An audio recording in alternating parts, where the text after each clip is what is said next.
Hey, I made you the manager, and this is what I get? Last month, I let it slide because you just took over. But this month's numbers are also down compared to last year. Do you know what happens if your performance is worse for 2 months in a row? Michael, the division head, said this to me. I'm sorry. The new Castle Electronics store opened 2 months ago and it's closer to the station, so we've lost a lot of customers to them. When I explained this, Michael responded, I know that. What's with the excuses? This is why incompetents are useless. The store James is managing is far from the station, which is a disadvantage. Our store is also smaller. And Castle Electronics has been advertising aggressively. Of course, we need to address this as a company. So putting all the responsibility on James is unfair. Daniel, the section chief, came to my aid. But Michael dismissed him. Are you guys trying to pass off your responsibilities onto the company? What's the point of your title and salary? The store's poor performance is entirely the manager's responsibility. It means you're incompetent. I thought, if that's the case, then the overall poor performance of the division is the division head's responsibility, right? But I couldn't say that out loud. Also, our company's salary is quite low, and we have unpaid overtime. Michael's arguments didn't make sense to me because being told to work hard for such low pay was not convincing.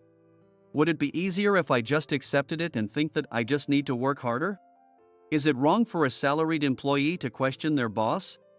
While I was mulling over these thoughts, I heard something shocking. So, James, you don't need to come in tomorrow. You're fired. I couldn't believe my ears for a moment. I could feel the other store managers in the room freezing up as well. As Michael said this, Daniel tried to intervene again. Come on, Michael, that's too much. James understands he needs to improve the numbers, so let's leave it at that. Daniel said, trying to defuse the situation, but Michael replied, What are you talking about, Daniel? I never joke. James is fired as of today. The rest of you, if you don't want the same fate, you better raise your numbers. That's the end of the manager's meeting, and he left the room. I'm James, 35 years old. I'd been with TKD Electronics, a major electronics retail company, for 10 years. Because I graduated only from a technical school, I wasn't hired as a full-time employee and instead worked as a part-timer for a long time. It was only 2 years ago that I finally became a full-time employee. Since my student days, I was an introvert who preferred talking about shared interests with a few friends over socializing with the whole class. I thought I wasn't suited for jobs that required strong communication skills. So I chose to go to a technical school for programming instead of university. I liked working alone on a computer, so after graduation, I looked for jobs in system management and development and found a job posting for my current company. During the interview, I was told it was a hands-on company, so after being hired, I started working as a store staff member. I was told that after gaining experience on the ground, I would be moved to a suitable department. So I expected to work in the store for about a year before moving to a systems department. However, 2 years passed, then 3, and I was still a store staff member. Moreover, there was no sign of being promoted from part-time to full-time employee, and that situation also remained the same for 2. Then 3 years. Despite repeatedly asking my superiors about a transfer during contract renewals, they didn't listen. Hearing this story, one might think I should have changed jobs sooner. But I had a reason for sticking with it for 10 years. My struggle with communication improved because I had to reluctantly deal with customers at the store. In a workplace with intimidating seniors, where sales numbers are everything, you have to use your talking skills to get the customer in front of you to buy the product. There were individual sales targets, and failing to meet them meant getting scolded. Initially, I couldn't sell anything on my own, but with practice, I gradually got better at it in my second and third years. Being able to sell meant my talking skills had improved. Thanks to my job, I could now talk to various types of people, unlike in my private life where I struggled with conversations beyond close friends. I even ran into an old classmate in town who remarked, James, you've become more outgoing. So, I decided to work hard at my job until I could transfer to a system-related department where I excelled. Then, 2 years ago, I finally got promoted to store manager. I should have been happy, especially since I became a full-time employee, but I was also anxious. Initially, I was assigned to a store with good location and easy sales, and both the section chief and division head were reliable mentors. So I worked hard with a sense of purpose. But things went downhill when I was transferred to my current store. The store is far from the station, in a bad location, and a new Castle Electronics store has just opened near the station. As a result, we lost even more customers to them, making it a challenging store for me to manage as the new manager. Despite the challenges, we worked together to try various strategies to boost sales. However, there were limits to what I could do as a store manager. And it was difficult to come up with strategies that could turn things around under such unfavorable conditions. James, it's a tough store, but let's do our best together. Daniel, whom I trusted, always encouraged me, and I motivated myself to work hard every day. The division head, David, was also someone I trusted, like Daniel, but my luck ran out as he was replaced at this critical time. A new division head, Michael, who was 5 years older than me, took over, and suddenly the pressure on me increased dramatically. Other store managers are working hard, so what are you doing? Do you even realize you're in charge of a store? Oh. And I heard you didn't go to college. No wonder you can't hit the numbers. That's why technical school grads are useless. Michael would say this to me at every opportunity. He would say this in front of my juniors, so some of them would sympathize with me, saying, "Michael is really harsh," while others would gossip. Did you know James only went to a technical school? Daniel knew how tough Michael was on me and often encouraged me. However, Michael outranked him, so there were many things Daniel couldn't do to help. I tried to keep myself motivated. However, the numbers at a store with such bad conditions didn't improve quickly. 2 months after being transferred to the current store, I attended the monthly managers' meeting at the head office conference room. Feeling gloomy, thinking this month's sales were far from the target, so I'm probably going to get scolded by the division head. I opened the door to the conference room. I arrived very early, so no one else was there yet. I took my designated seat and waited for the other store managers, Daniel and Michael, to arrive. Once all the store managers and Daniel had arrived, it was time for the meeting to start. Under Michael's leadership, the meeting involved each manager standing up in turn to report their sales and issues, receiving feedback on the spot. When Michael entered the room, everyone stood up quickly, and the meeting began under a tense atmosphere. Each store manager reported their monthly sales in turn. Since we were going in seating order, my turn was last. After listening to everyone else's reports, it was finally my turn. Fully aware that my numbers were nothing to be proud of, I had no choice but to report the facts, so I read out the figures for the month. As soon as I started speaking, Michael shouted, "Hey, I made you the manager, and this is what I get? Last month, I let it slide because you just took over. But this month's numbers are also down compared to last year. Do you know what happens if your performance is worse for 2 months in a row?" Everyone in the room went silent, barely daring to breathe. "I'm sorry. The new Castle Electronics store opened 2 months ago and it's closer to the station, so we've lost a lot of customers to them." When I explained this, Michael responded, "I know that. What's with the excuses? This is why incompetents are useless. The store James is managing is far from the station, which is a disadvantage. Our store is also smaller. And Castle Electronics has been advertising aggressively. Of course, we need to address this as a company. So putting all the responsibility on James is unfair." Daniel came to my aid. But Michael dismissed him. "Are you guys trying to pass off your responsibilities onto the company? What's the point of your title and salary? The store's poor performance is entirely the manager's responsibility. It means you're incompetent." I thought, if that's the case, then the overall poor performance of the division is the division head's responsibility, right? But I couldn't say that out loud. Also, our company's salary is quite low, and we have unpaid overtime. His arguments didn't make sense to me because being told to work hard for such low pay was not convincing. Would it be easier if I just accepted it and think to myself that I just need to work harder? Is it wrong for a salaried employee to question their boss? While I was mulling over these thoughts, I heard something shocking.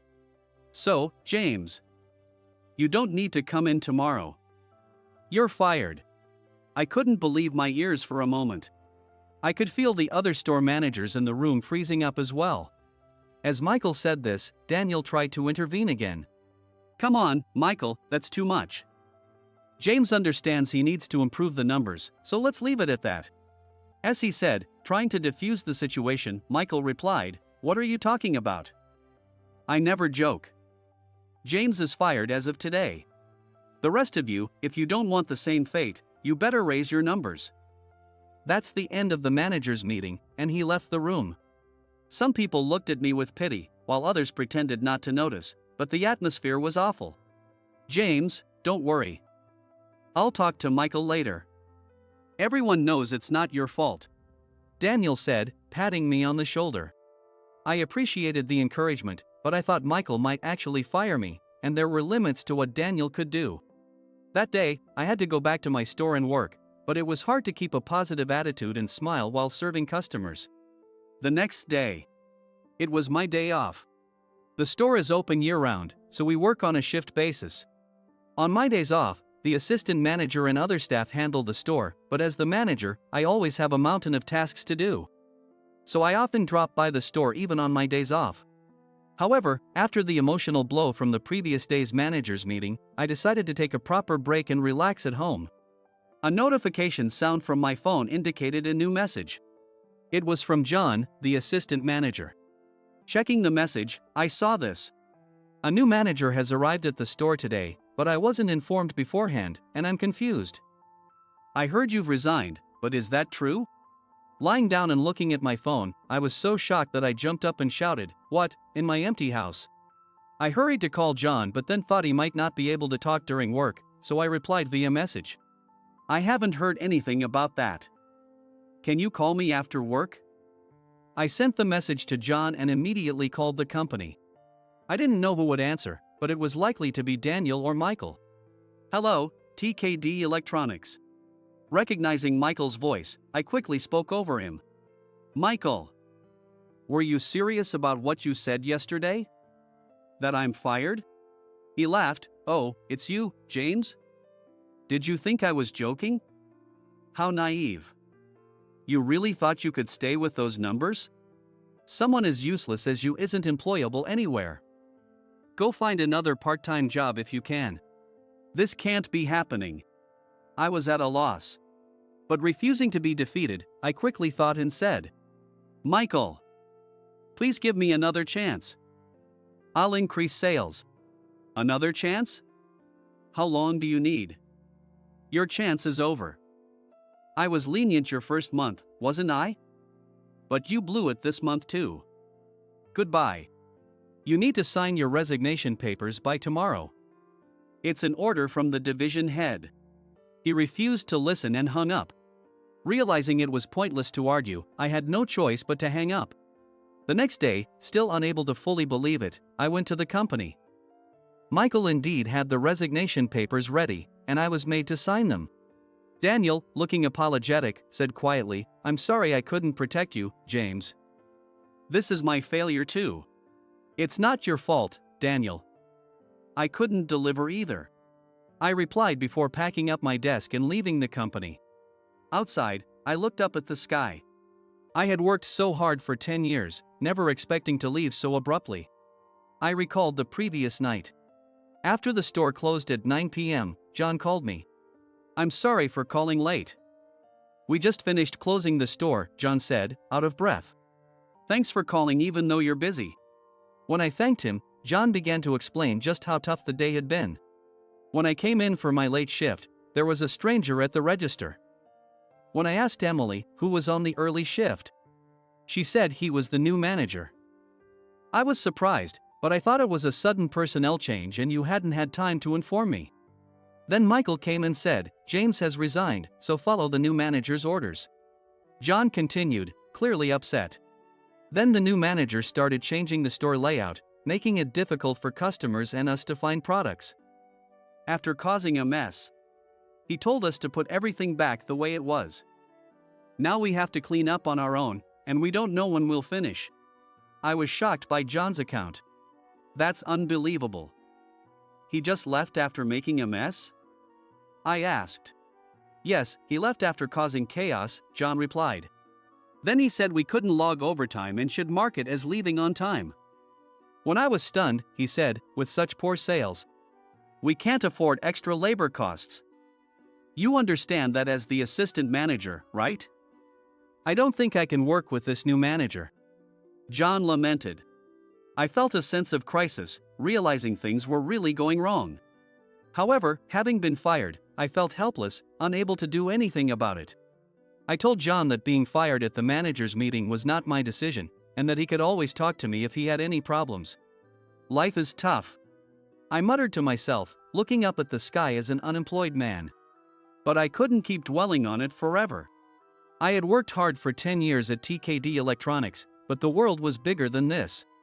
With nothing left to lose, I decided it was time to start something new. I shifted my mindset and began thinking about what to do next. Returning home, I calmed down and realized I needed to find a job. I opened my computer and started looking at job sites. Though it had been a while since I last searched for a job, I found the variety of job types had changed a lot since my student days. And it was interesting. I reminisced about my student days when I was looking for jobs in system management and development. Never did I imagine I'd be working in retail for so long. Life is truly unpredictable. As I scrolled through the job listings on the job site, one ad caught my eye. Castle Electronics Corporation. It's TKD Electronics' rival and, arguably, the reason I got fired. If Castle Electronics hadn't opened near my store, our sales wouldn't have dropped so much, and I wouldn't have been scolded by the division head. How interesting fate is. Before I knew it, I found myself applying for a position at Castle Electronics. The next day, I received a call from Castle Electronics' HR department. They scheduled an interview, so at least I wasn't being outright rejected. On the day of the interview, I dressed in a suit, feeling somewhat indifferent, thinking I'd probably be rejected anyway. Sure, having experience in the same industry might help. But TKD Electronics was significantly smaller and less reputable compared to Castle Electronics. I figured the interviewers would probably just look down on me. Castle Electronics is a rapidly growing company, popular among the younger generation. Most of the interviewees were in their 20s. Having worked at TKD Electronics for 10 years, I found myself in my mid-30s, almost 40, facing this harsh reality. The fresh young faces looking to switch jobs after gaining 3 years of experience somewhere else were dazzling. So dazzling that I jokingly thought I should have brought sunglasses. I waited in the hallway for my turn. Next please, I heard, and entered the room. The interviewer was a woman. I introduced myself, bowed, and sat down when she said so. She asked the usual questions about my education, and I answered them. Next, she would undoubtedly ask about my work history and the reason for leaving my last job. I was nervous. Admitting I was fired for poor sales performance as a manager would be the worst possible explanation. Should I lie? No, I had to be honest. While I was contemplating this, the interviewer asked a surprising question.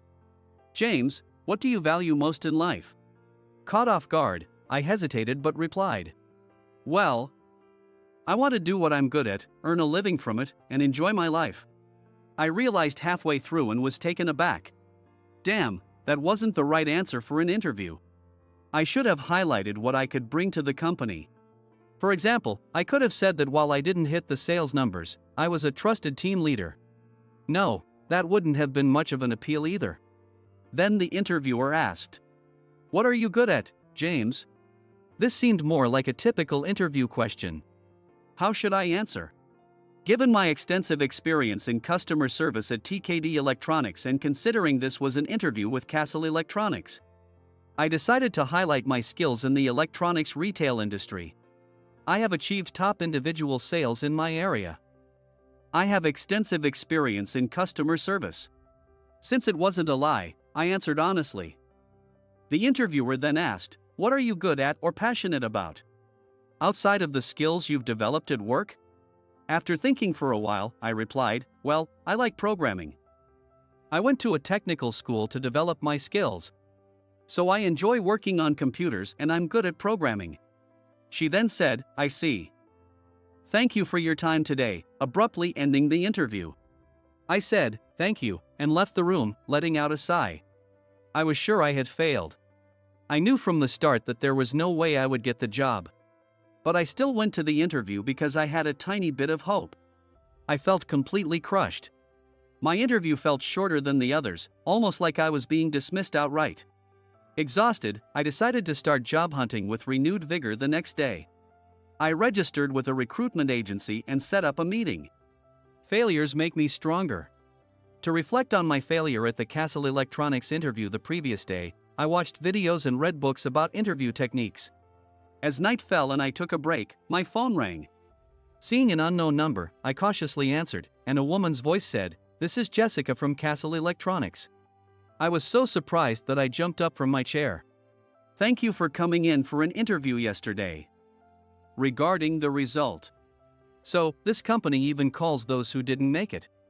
What a courteous and nice company. It's really too bad I won't get to work there." As I was lost in thought, the woman continued, "We would like to offer you the position. Can you come in tomorrow?" "Did you say I got the job?" When I instinctively asked for confirmation, the woman on the other end replied in a clear, cheerful voice. "Yes. Can you start working right away? Your annual salary will be $200,000. What?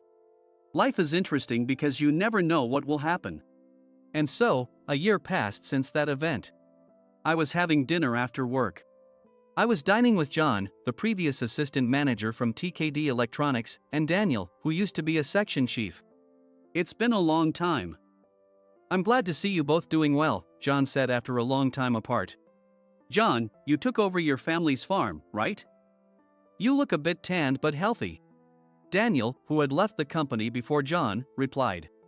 Both of them had gotten fed up with TKD Electronics' ways and quit shortly after I did. Daniel now works for another major company. That company is none other than Castle Electronics Corporation, where I currently work. You guys are amazing, earning $100,000 a year. Meanwhile, I'm struggling with the hard work on the farm. Well, it's not physically hard since I have the stamina, but this summer's drought made it tough to grow crops. And then the hurricane damaged the vegetables that had grown. But all in all, things are going well. Most importantly, I enjoy the work." John shared his recent experiences. "John, when James invited you to Castle Electronics, you said, 'I'm done with corporate jobs.' That was a bold move. I, on the other hand, immediately said, 'I'm in.' By the way, James isn't just a $100,000 earner, he makes $200,000 a year." Daniel said with a laugh. "That's right." After getting hired at Castle Electronics, I headhunted John and Daniel, who had tough times at TKD Electronics. John declined, but Daniel now works with me as a colleague. I had that authority because Castle Electronics is a meritocracy that values ability over educational background or years of service. "James, you knew the competition was tough when you applied to Castle Electronics, right? What do you think led to your success?" John asked. "I haven't told you this story yet. During the interview, I was sure I'd failed. But then I got a call saying I was hired and started the next day. On my first day, I had time to talk with the president and the interviewer, and I learned an amazing fact. When I answered, John leaned forward and exclaimed, "An amazing fact," eager to hear more. It turns out that Jessica, the woman who interviewed me, was a year ahead of me at the IT technical school I attended. I didn't know her. But I was somewhat famous for my good grades, so she knew of me. Coincidentally, she had bought appliances from me at TKD Electronics and remembered my good customer service. John reacted with excitement, "Wow, that's an incredible coincidence." So, Jessica had a very positive impression of you both in school and as a salesperson. That was essentially correct, but I felt awkward saying, "Yeah, isn't that impressive?" So I stayed silent. Daniel, who knew the full details, stepped in to help. Exactly. And even more surprising, Jessica is the daughter of Castle Electronics president. The president's daughter. So, James, you were highly regarded by her, and that's why the president immediately decided to hire you? When John summarized the situation, Daniel responded, "Exactly. Jessica knew James had high-level IT skills from school and saw how well he handled customers at TKD Electronics, drawing out their needs and explaining products clearly. She also noticed how respected he was as a manager. She thought highly of his professional and personal qualities. She also knew about TKD Electronics' reputation as a tough workplace. So she didn't need to ask why he left. She assumed that if he was let go, it was the company's fault. That's why she offered to consider other talented employees from TKD Electronics if James recommended them, which is how she reached out to us.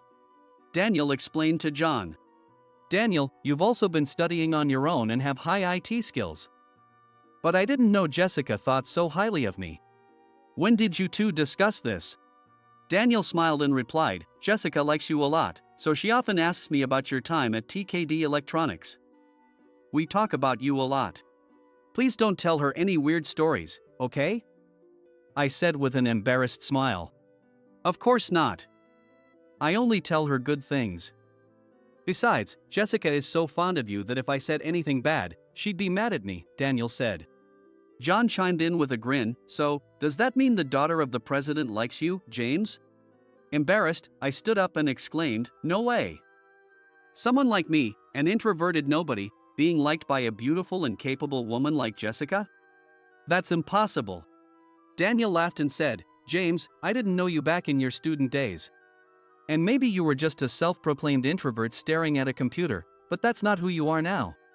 You're definitely a capable guy with high customer service and IT skills, and you're a thoughtful person. If I were a woman, I'd be head over heels for you. Even as a man, I admire you a lot as a colleague and friend. I was stunned, having never been spoken to like this, and had no words to respond. John added, I agree. I think you're a very capable guy, James, and I really admire you. When I was the assistant manager, you supported me a lot. Even after you were suddenly fired, you kept in touch and supported me, listening to my complaints about the new manager. Without your support, I might have been crushed under the new manager. I can't thank you enough. Feeling flustered, I said, please stop, trying to hide my embarrassment. But deep down, I felt a warm sense of appreciation. And as an adult, I was almost moved to tears. John, it became clear how competent James was right after he left TKD Electronics. The new manager was overbearing, arrogant, and clueless, causing sales to plummet. This manager was headhunted by Michael to turn things around, so when it failed, Williams, the president of TKD Electronics, blamed Michael, and eventually, Michael was fired. The company's debt ballooned. And with competent employees leaving, bankruptcy seems inevitable. John said this. Yeah, we were lucky to get out before being caught in the fire, right, John? Daniel replied, and John nodded, saying, and now, both of you are utilizing your customer service and store management skills from TKD Electronics, along with your high IT skills, to handle both internal systems and store operations at Castle Electronics. You've become key players in a major company, earning high salaries, and Castle Electronics' performance is soaring. I'm proud of my former senior's success. You're flattering us too much, John.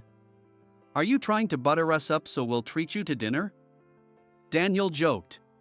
Oops, you caught me. John playfully replied, but we had planned to treat him to dinner from the start. Jokes aside, it was clear John genuinely admired and respected us. I have always prided myself on working diligently on whatever task was in front of me. Sometimes, it's unclear if that hard work will pay off, but moments like this show that it can. Relationships built purely on self-interest are fragile and can quickly fall apart.